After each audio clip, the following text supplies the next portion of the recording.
Hello and welcome to my January 2015 pickups, part 2.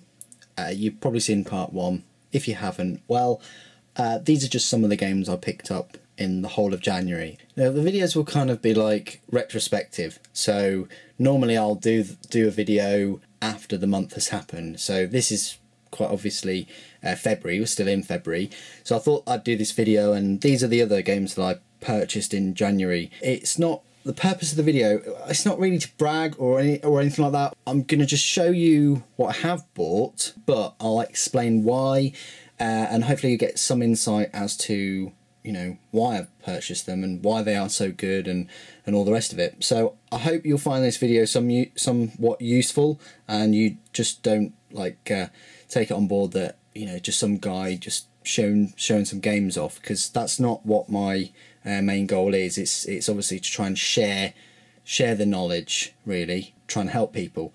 And obviously this is your opportunity to put any comments below what you think of the games, if you've got any questions about the games, what games you're looking forward to, and all the rest of it. I will try and do this every month. This being February, it's coming towards the end of February. I'm probably not going to get any more games, so a lot of February, I think I won't have a part 1 and part 2. It'll just be one video where I will show the, you know, obviously the Legend of Zelda Majora's Mask edition. I've already done a unboxing on both of them, but I'll just probably show that because that's a game that I did get in February. But this is quite a dry spell that we have in the gaming world between maybe not December, but certainly January, February, March. It's normally quite a dry spell just after Christmas.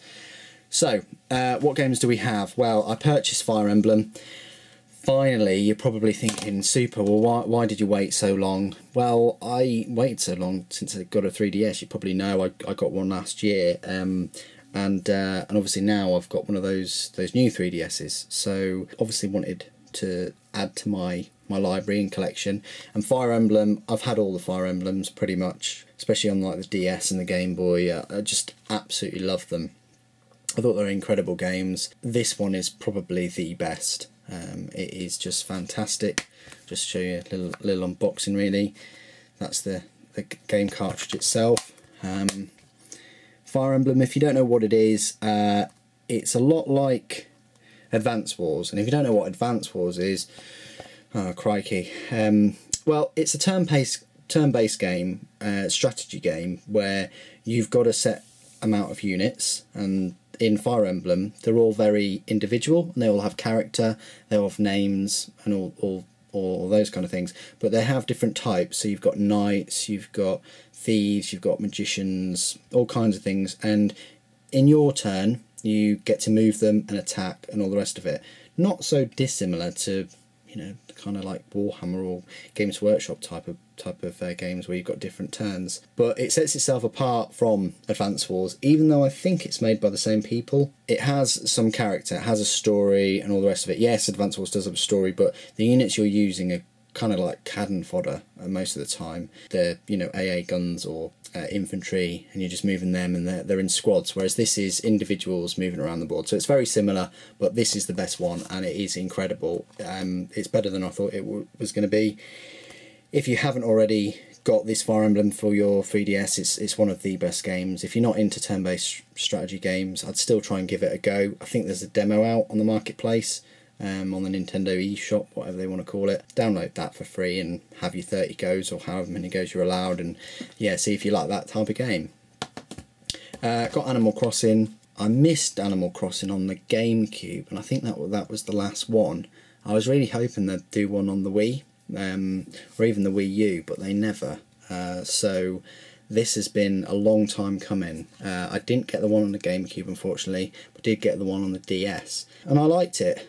You're always in debt, which is pretty bad, but you never feel like there's too much pressure that you're in debt. You're in debt by Tom Nook, but that's your doing. Obviously you need a place to live, and it's a lot like having a mortgage or something like that.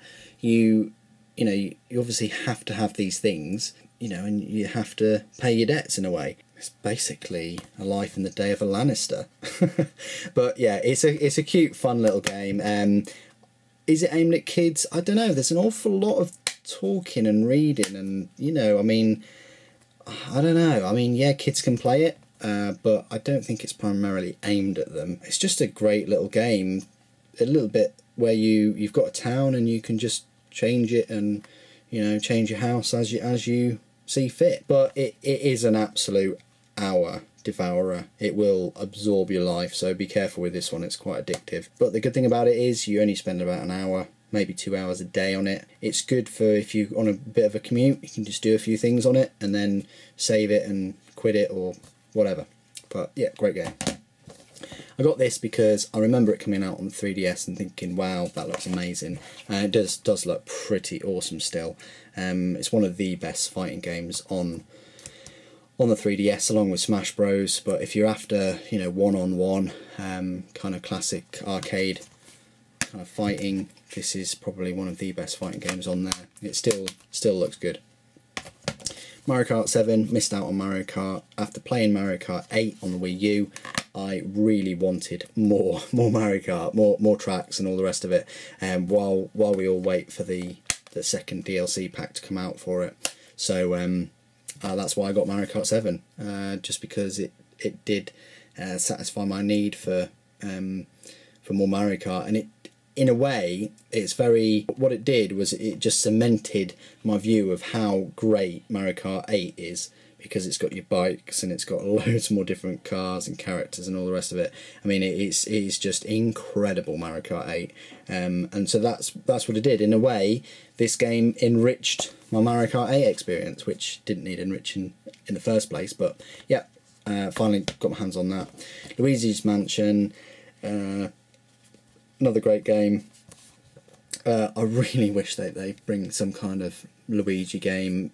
If they brought a Luigi's Mansion 3 out on the Wii U, that'd just be incredible. You know, with the lighting, maybe, you know, the gamepad is just crying out for a bit like the Zombie U game, which I don't have, but I've played the demo. I wasn't that impressed, where you can hold the gamepad up and, you know, you can capture ghosts and look at ghosts that you couldn't normally do if they were just on the screen. It's just crying out for that.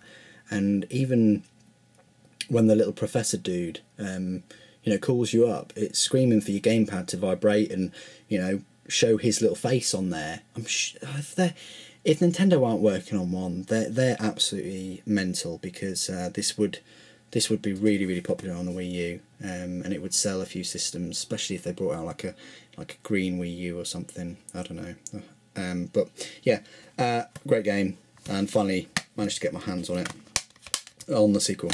And finally got a little Captain Toad Treasure Tracker. It's an alright game. It's a bit of a pick up and play. It was released pretty cheap and sold out in a lot of places, because Nintendo weren't really expecting it to be a bit of a sellout. So and Nintendo do that. They sometimes, some of the games, they undersell themselves. They don't think that they're going to sell well, but it's a classic kind of little arcadey type game where you've got these little courses and you have to navigate Toad around them. He can't jump, but there's plenty of games where you can't jump, and you just solve these puzzles, and there's tons of them. I mean, it says 70, so if the game costs you about 20-25 quid, this is going to keep you entertained for quite a while. And the graphics are lovely, they really are nice, a bit like Super Mario 3D World.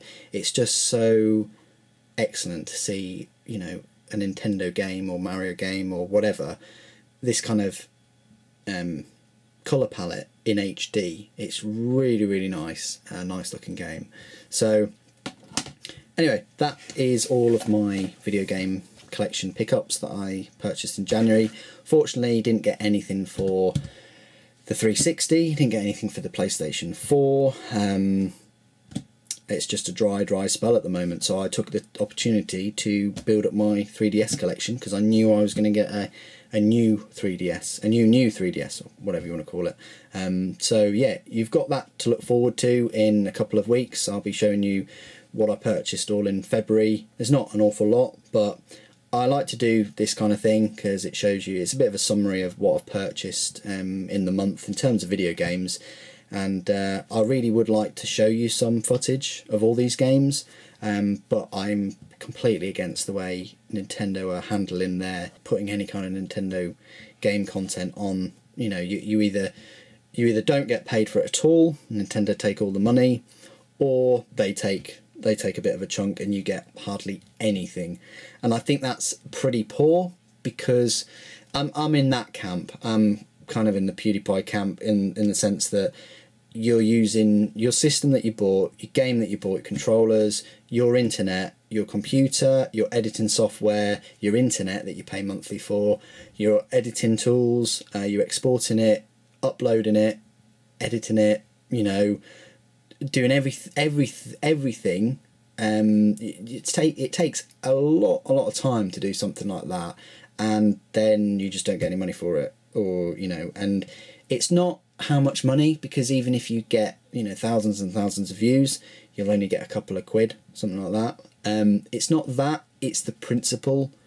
I'd rather get 1p for an uploaded video of some Mario content than 0p. And it's not because 1p is better than nothing, it's just the principle. It's the principle that you've worked hard, you've done all of that, and somebody else shouldn't then take credit for that. Yes, it's their game, I totally understand that, but it's not the same as having a movie and then just uploading it and getting money from the movie. That's there's no work really involved in that. Whereas editing a video and promoting it and showing it in a very positive way to people that might not even think about video games is just, you know, free advertising. And it's the principle of working hard on a project or editing and not kind of being rewarded by it, even in a hypothetical sense. And that's what my issues are, and I'm sure, you know, a lot of other gaming people think a similar kind of route. You know, yeah, if you've got gameplay footage and you just upload it, so that they, you know, without any tips or walkthrough help or anything like that, if it's just footage and you upload it and you expect money, yeah, I think that's pretty tough. But if you have a game and you're playing it and you're talking and you're promoting it and you're doing lots of positive things that will even sell an extra few copies, yeah, it's, you know, you should be, really. Thank you ever so much for joining me. If you are requesting any game content other than like Nintendo content, please do put it in the comments. If you have got any of these games and you wish to put your comments on, if you've got any of them, what you think of them, all the rest of it. One more thing I will say before I go is if you're not already a member of Club Nintendo, you should be, because every kind of Nintendo game that you buy, you get some stars. I think it's about 250 stars. You might get 500 or 1,000 if you register a console. The more stars you build up, obviously you can then spend them on free stuff on the Club Nintendo website, and I know for a fact that they're doing away with that later on this year. So if you've got your stars, bit of a quick tip, spend them now, or, you know, buy a few more games over the next couple of months and then spend them, and then not have to think about them. I had about 3,000 or 2,500 available, so I purchased this using the stars, this little case thing that you could put a 3DS. It's really nice and soft and padded inside. It's very high quality. I would pay £10 for this easily, but got it for free because of the stars. You get it in different colours, but you don't have to buy one of these case holders or whatnot. You can just spend your stars on whatever you want. But I thought I'd just add that in there because it kind of counts, and it's another great thing. I think more game companies should do that. But it's nice that Nintendo still do it, and I hope that their new reward system is equally as, well, rewarding. Anyway, thanks ever so much for joining. Thanks for watching. Take care.